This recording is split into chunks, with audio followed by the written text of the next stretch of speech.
वीरः हनूमान् स्वयंप्रभामेलनम्।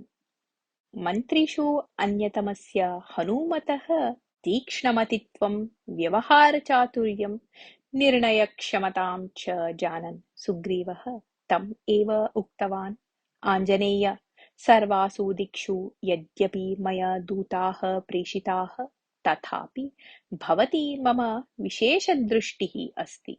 सीतान्वेषणकार्यं भवान् एव सम्पादयितुम् अर्हः इति मम विश्वासः। दक्षिणदिशि लङ्का अस्ति इति श्रूयते, अतः भवन्तं तस्यां दिशि एव प्रेषयन् अस्मि। सीता रावणेन लङ्कायां स्थापिता स्यात्, अन्यत्र वा गोपिता स्यात्, अतः प्रत्यङ्गुलम् अन्वेष्टव्यं भवता। सङ्कल्पितस्य कार्यस्य समापनं विना न विश्राम्यति इति अहं जानामि। भवान् सूक्ष्मरूपेण, स्थूलरूपेण, आकाशमार्गेण, जलमार्गेण चापि गन्तुं समर्थः। भवता गन्तुम् अशक्यं स्थलं भूमौ, आकाशे, समुद्रे वा नास्ति। एतादृशः समर्थः भवान् एव सीतादेव्याः वार्ताम् आनीष्यति इति वदति मम अन्तरङ्गम्। रामलक्ष्मणयोः सख्यस्य हेतुः भवान् एव, सीताप्राप्तेः हेतुः अपि भवान् एव भवतु इति। सुग्रीवस्य कथनं पार्श्वस्थः रामः अपि श्रुतवान्। आकारदर्शनेन एव हनूमतः सामर्थ्यातिशयः ऊहितः आसीत् रामेण। सुग्रीवस्य कथनस्य श्रवणस्य अनन्तरं तु तदीयसामर्थ्यातिशयविषये सन्देहः एव न अवशिष्टः। मम आशाकेन्द्रम् आञ्जनेयः एव इति भावयन् रामः आञ्जनेयं स्वसमीपम् आहूय उक्तवान्। आञ्जनेय, एतत् मुद्राङ्गुलीयकं भवतः समीपे भवतु। सीतान्वेषणं भवान् एव करिष्यति इति मम प्रबलः विश्वासः।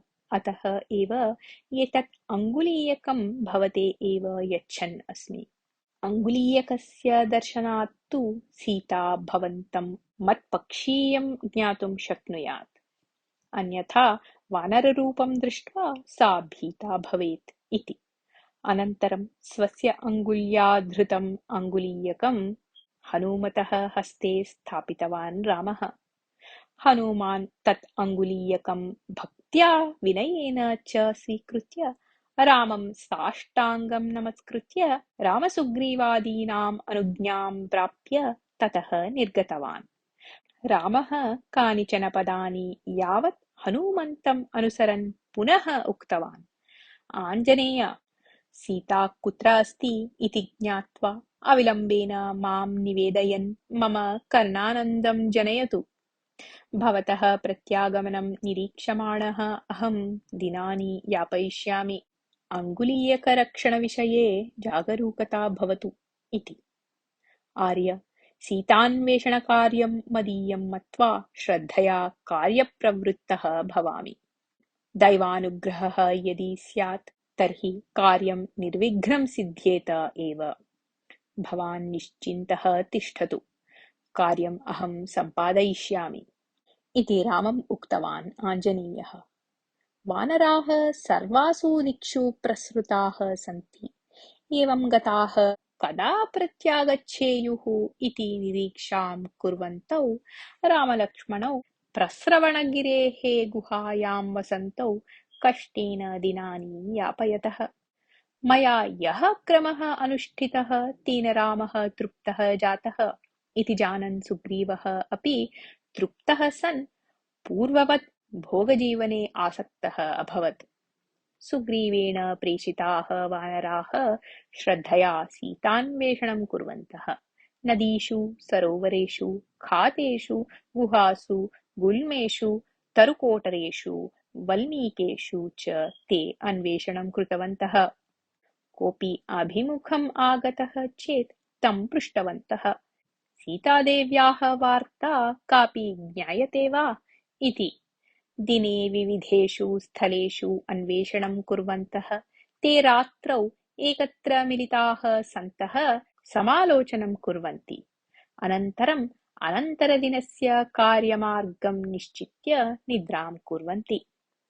केषाञ्चन दिनानाम् अनन्तरं दिशासु अन्वेषणं कृत्वा सीतायाः वार्ताम् अप्राप्य पूर्व-पश्चिमोत्तरदिशासु गताः वानराः निराशया प्रत्यागताः। यदा ते प्रस्रवणगिरिं प्रत्यागतवन्तः तदा सुग्रीवः तत्रैव आसीत्। विविधदिग्भ्यः समागतानां वानराणाम् अन्वेषणप्रयत्नः विस्तरेण श्रुतः तेन। तिसृषु दिशासु गताः सीतावार्तां विनैव प्रत्यागताः इत्यतः रामसुग्रीवादीनां निराशा न जाता।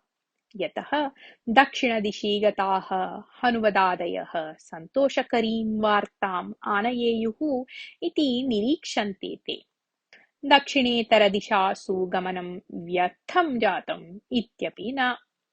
तासु दिशासु सीता न दृष्टा इत्यतः सा दक्षिणदिशि एव अस्ति इत्यंशः दृढतरः जातः।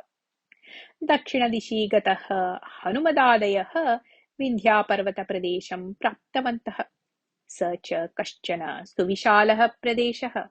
अनेकानि पर्वतशिखराणि, असङ्ख्याः गुहाः, अनेकानि वनानि च तत्र आसन्।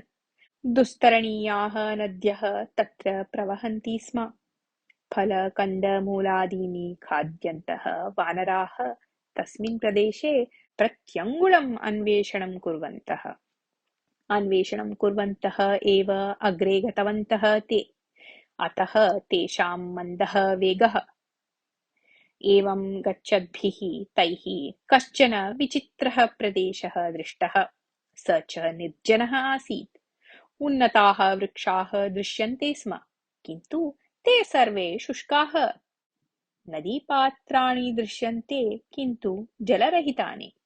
लताः च पत्रफलशून्याः आसन्। भूमिः अपि शुष्का आसीत्। पक्षिणः, पशवः, कृमिकीटाः वा तत्र न दृश्यन्ते स्म। एतं प्रदेशं ते आश्चर्येण कुतूहलेन च दृष्टवन्तः। एतस्य प्रदेशस्य विषये सुग्रीवेण पूर्वं कदाचित् उक्ता कथा तैः स्मृता। पूर्वं कश्चन मुनिः अत्र तपः आचरति स्म। तस्य तपोबलं यावत् अस्ति तावत् एव कोपः अपि अस्ति।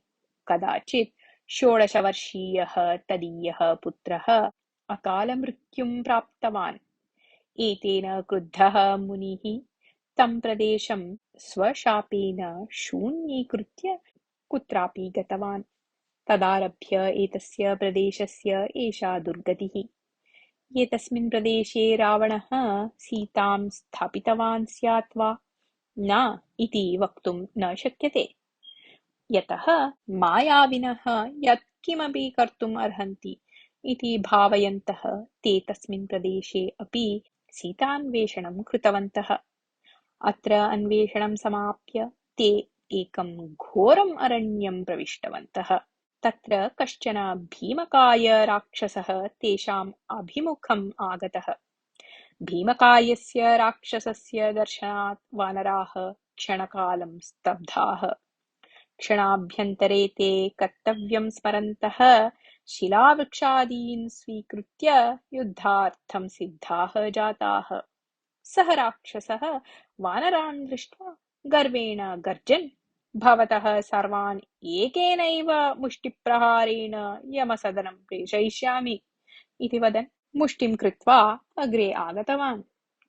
एषः एव रावणः स्यात् इति भावयन् अङ्गदः कानिचन पदानि पृष्ठतः गत्वा झटिति उत्प्लुत्य राक्षसस्य स्कन्धे उपविष्टवान्।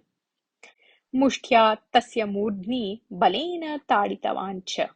एतस्य प्रहारस्य कारणतः राक्षसस्य नेत्रकर्णनासिकामुखादिभ्यः रक्तं बहिः आगतम्।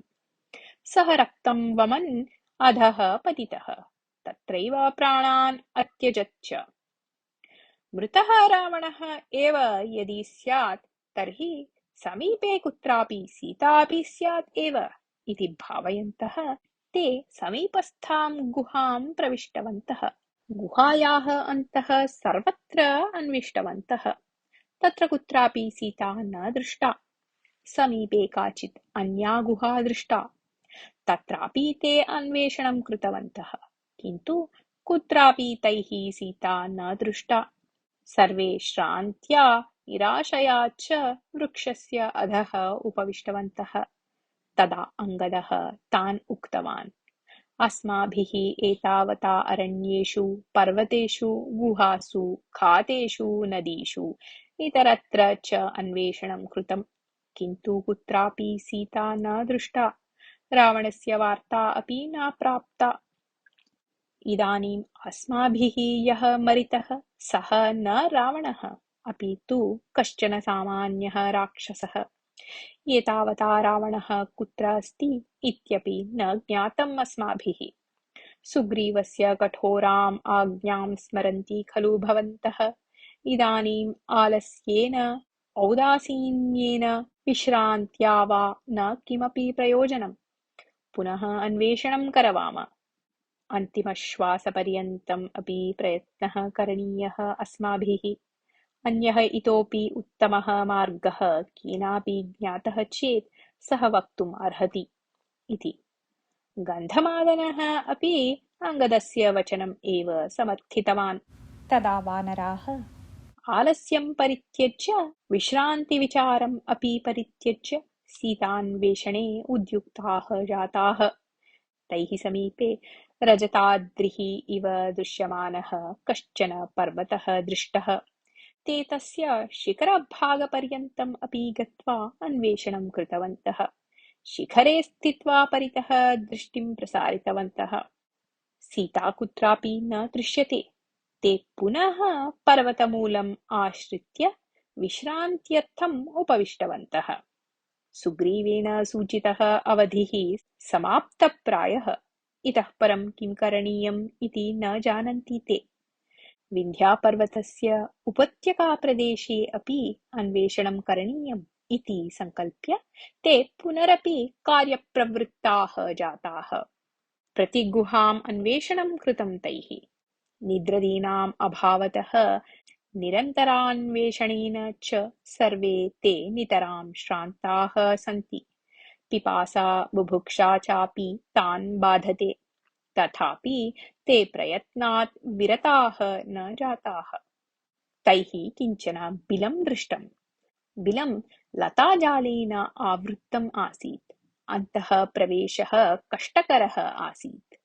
तावता तैः लक्षितं यत् क्रौञ्च, सारस, हंस, चक्रवाकादयः लतानाम् उपरितनभागे कथमपि अवकाशं परिकल्प्य बहिः आगच्छन्ति इति।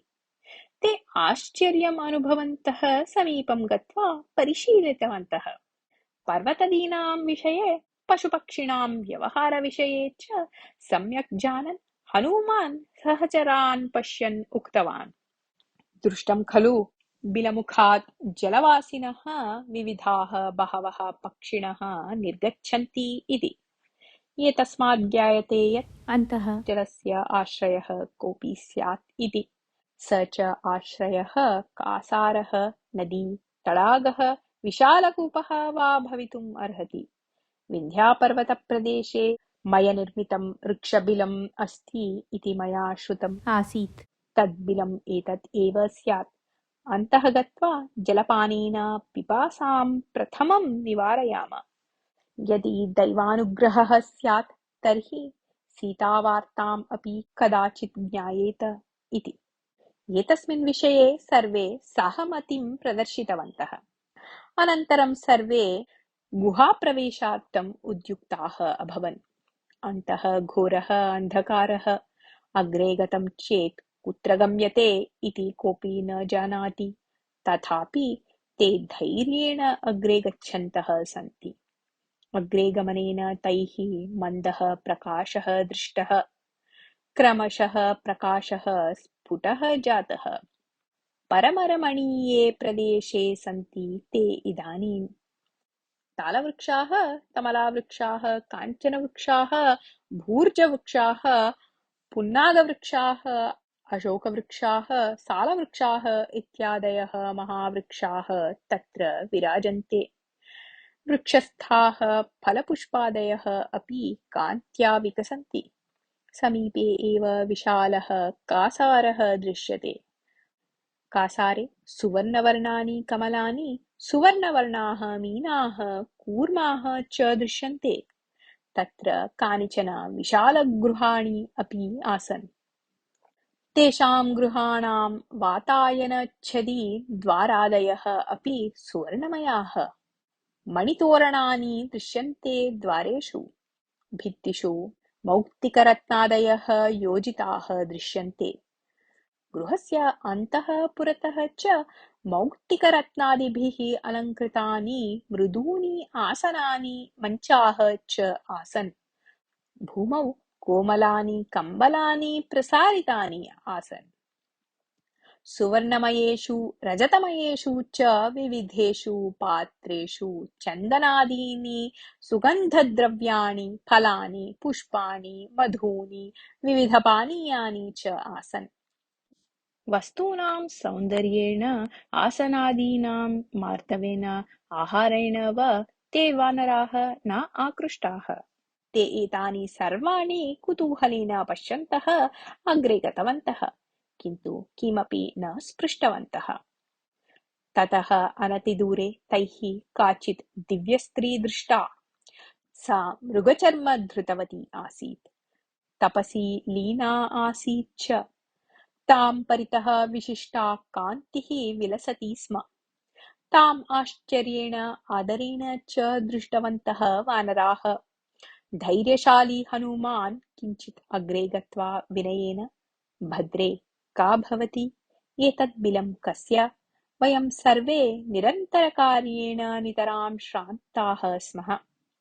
अत्र फलादीनि जलं च लभ्येरन् इति भावयन्तः अन्तः आगतवन्तः, किन्तु अत्रत्यानि वस्तूनि दृष्ट्वा आश्चर्यचकिताः स्मः। अत्र कापि राक्षसमाया स्यात् वा इति सन्देहः अस्माकम्। सुवर्णमयानि गुहानि केन निर्मितानि? कासारे सुवर्णकमलानि, सुवर्णमीनाः, सुवर्णकूर्माः च कथम् आगताः? एतानि अलङ्कारसाधनानि किमर्थम्? अत्रत्यां वस्तुस्थितिम् अजानन्तः वयं दिग्भ्रान्ताः स्मः। कृपया वस्तुस्थितिं निवेदयतु इति निवेदितवान्। तदा सा तपस्विनी मधुरेण स्वरेण उक्तवती, पूर्वम् अत्र मयः नाम कश्चन राक्षसः आसीत्। मायानिर्मितकार्ये सः नितरां निपुणः। तेन एतत् सुवर्णमयं वनं निर्मितम्। सः महता तपसा ब्रह्माणं सन्तोष्य सर्वाणि सुखसाधनानि स्वायत्तीकृतवान् आसीत्। हेमानामिकया अप्सरसा सह सः अत्र सुखेन वसति स्म। कदाचित् एतद्विषये कुपितः इन्द्रः एतम् उद्दिश्य वज्रायुधं प्रत्युक्तवान्। अनन्तरं ब्रह्मा एतं प्रदेशं हेमायै दत्तवान्। मम नाम स्वयंप्रभा इति। मेरुसावर्णे पुत्री अहम्। हेमा मम सखी। तस्याः निमित्तम् अहम् एतं प्रदेशं रक्षन्ती अस्मि। हेमा सङ्गीते नृत्ये च समर्था। अन्यः कोऽपि मां जेतुं यथा न शक्नुयात् तथा वरः मह्यं दत्तः तया। भवन्तः किमर्थम् एतस्मिन् प्रदेशे अटन्ति? प्रवेशानर्हम् एतं प्रदेशं किमर्थं महता कष्टेन प्रविष्टवन्तः? जलं पीत्वा फलानि खादित्वा च प्रथमं श्रमम् अपनयन्तु, अनन्तरं स्ववृत्तान्तं विस्तरेण निवेदयन्तु इति। अनन्तरं वानराः कन्दमूलफलानि यथेच्छं खादितवन्तः, आतृप्तजलं पीतवन्तः च। हनुमान् स्वस्य आगमनस्य कारणं विस्तरेण निवेद्य, अम्ब, पिपासा बुभुक्षयोः निवारणार्थं व्यवस्थां कुर्वती भवती महत् उपकारं कृतवती। वयं नितरां कृतज्ञाः स्मः इति कृतज्ञतावचनानि उक्तवान्। भवन्तः मम समीपम् आगताः। आगतानां सत्कारः यथाशक्ति कृतः। एवं मया कर्तव्यपालनं कृतं, न अधिकं किमपि इति उक्तवती स्वयं प्रभा। अस्माकं नायकेन सुग्रीवेण दत्तः अवधिः समाप्तः, अतः अविलम्बेन अस्माभिः प्रतिगन्तव्यम्। किन्तु बिलात् बहिः कथं गमनम् इत्येव वयं न जानीमः। बहिर्गमनं विना सीतान्वेषणकार्यं कर्तुं न शक्यम्। अतः कृपया अस्मान् अनुगृह्णातु इति प्रार्थितवान् हनूमान्। अहं मम तपश्शक्त्या भवतः सर्वान् बहिः प्रापयामि, सर्वे नेत्रे निमील्य उपविशन्तु इति सूचितवती स्वयं प्रभा। वानराः सर्वे नेत्रे निमील्य मौनम् उपविष्टवन्तः। ते क्षणाभ्यन्तरे बहिः प्रापिताः स्वयं प्रभया। तेषां पृष्ठतः उपस्थिता स्वयं प्रभा, अत्र पश्यन्तु, एषः विन्ध्याचलः, पुरतः दृश्यते समुद्रः, शुभं भवतु इति आशिषा अनुगृह्य ततः निर्गतवती। अनुवर्तते।